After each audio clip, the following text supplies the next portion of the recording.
I think it's time the U.S. Navy bring back the battle wagons. I know the president had spoken about this in 2015 or 2016, but it is emergency break glass. It's time to bring back the battleships. This article only got me thinking a couple days ago. I've had this sitting in the back pocket, and it just kind of goes through the battleships and the modernization and all the fun stuff we all love about the big battle wagons, okay? But I got thinking about this seriously, about modern day and the dilemma that we, the United States, have in the procurement of naval vessels overall. The U.S. is so far behind in shipbuilding, it is crazy. I'm going to bring up right now, this is a GAO report. U.S. Navy shipbuilding consistently over budget and delayed despite billions invested in the industry. And this goes through, it cites specific examples. I'm going to bring up a chart just to make this kind of quick for you guys. This is specifically citing the Virginia class and the Columbia class submarines. But I'm just going to go into this. What we have here is a chart in the delays of shipbuilding projects. The second Ford aircraft carrier is 10 months behind. The third is 18 to 26 months behind. The Flight 2A, DD-124 and 127 are 33 to 38 months delayed. Flight 3, 126 through 128 to 135, 8 to 33 months delayed. The lead frigate of the Constellation class, which is supposed to be our new lead frigate of our new class, is 36 months delayed, will not hit the water until 2029. 2029. The Virginia class Block 4s, 36 months behind. Block 5s, 24. Columbia, the lead boat of the new ballistic missile deterrent class submarine, the Columbia class, which is still on the design phase, is already 18 months behind. The America class amphibious assault ships, one of which, in my opinion, should be turned into a drone aircraft carrier. As other nations around the world create drone aircraft carriers, there is no reason why we, who have an abundance of vessels of this class, wouldn't be able to pull one off the shelf, except for the fact that we are so far behind in building these things, we can't possibly do that. San Antonio class amphibious transport docks, 15 and 13 months.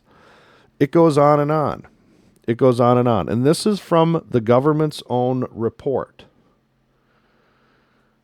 I consider this a break glass situation. We have sitting Battleship Iowa, Battleship Wisconsin, which according to federal law have to be maintained in a state where the United States could pull them back into service in case of national emergency. I see this as a national emergency.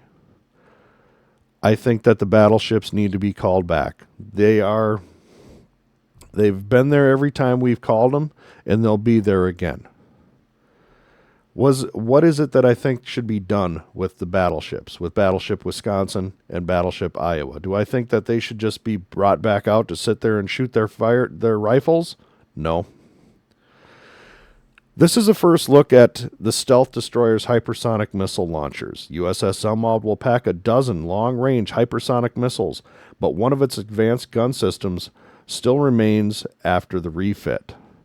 This article from the War Zone from earlier this year goes through the Navy's transformation of the USS Zumwalt from what was supposed to be those new advanced 155 millimeter AGS turrets with the super advanced shells and propulsion that could go many, many miles past standard range. And this is the transformation. they have cut open the ship, removed one of the 155 millimeter rifles, and have placed in it four, as you can see there, four holes to contain these launch tubes, which have 3 missiles in each. So you could have a dozen missiles from that clearly. Now, let's say you were to take off 2 turrets. Let's do a little bit of imagining, shall we? Because we can do that. We actually have the blueprints. And it's always fun to look at blueprints. As you look, you could remove the secondary turret. And I don't know how many hypersonic missile tubes you could fit in there, but I have a feeling it would be a lot more than you could fit on that Zumwalt class destroyer. No shade. And you could also do that with the back turret and be able to fire off the exact same amount of hypersonics. And I understand you can't just rip 2 large battleship turrets off of a battleship. You would change its ballast incredibly. That's why there's ship engineers. That's your job. Make it work.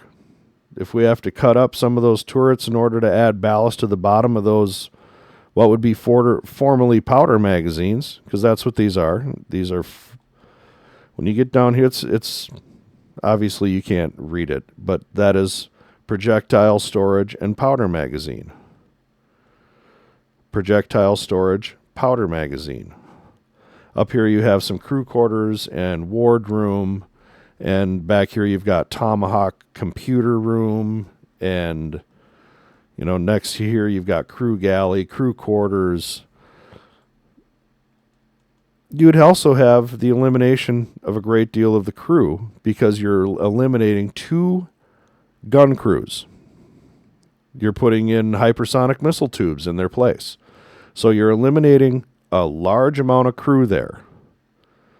Also, you're leaving 1 turret of 16-inch 45 rifles on your battleship. So you now have 6 more gun barrels for spares. You also have 2 times the supply of powder and projectiles, which I'm sure in some naval warehouse are sitting there somewhere.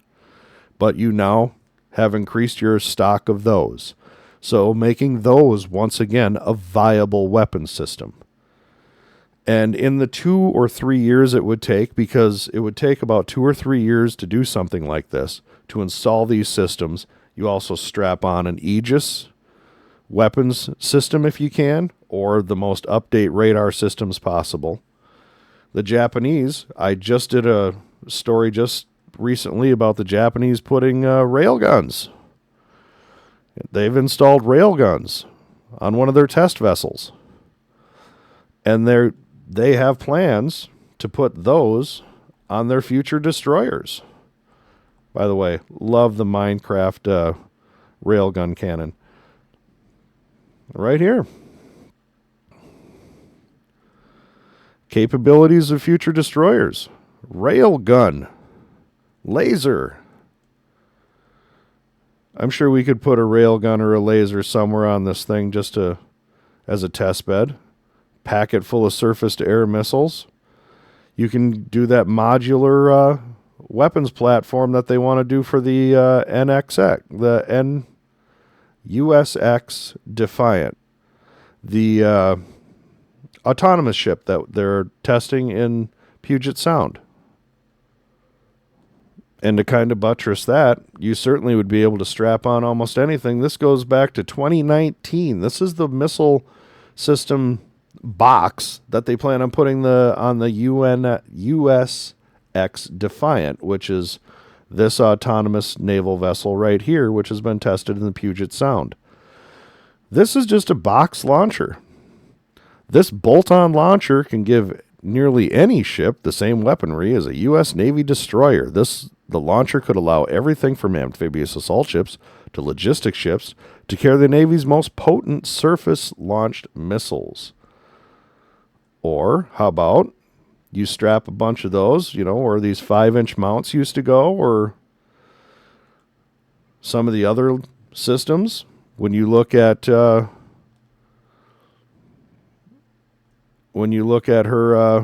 plan here, you can see right in the middle, those are Tomahawk box launchers.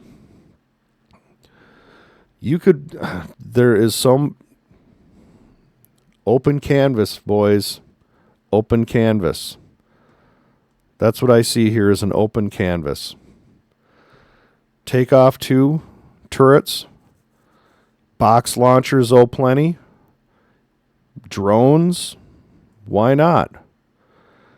But I do believe that we are in a break glass emergency situation, and I think it's time to call back the battleships.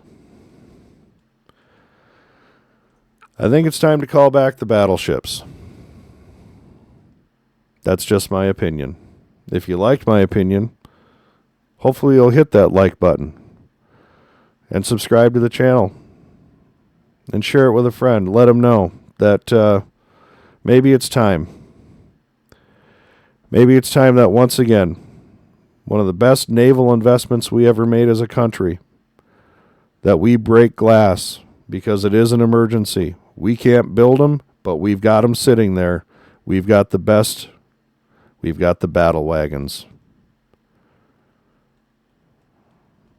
Thank you.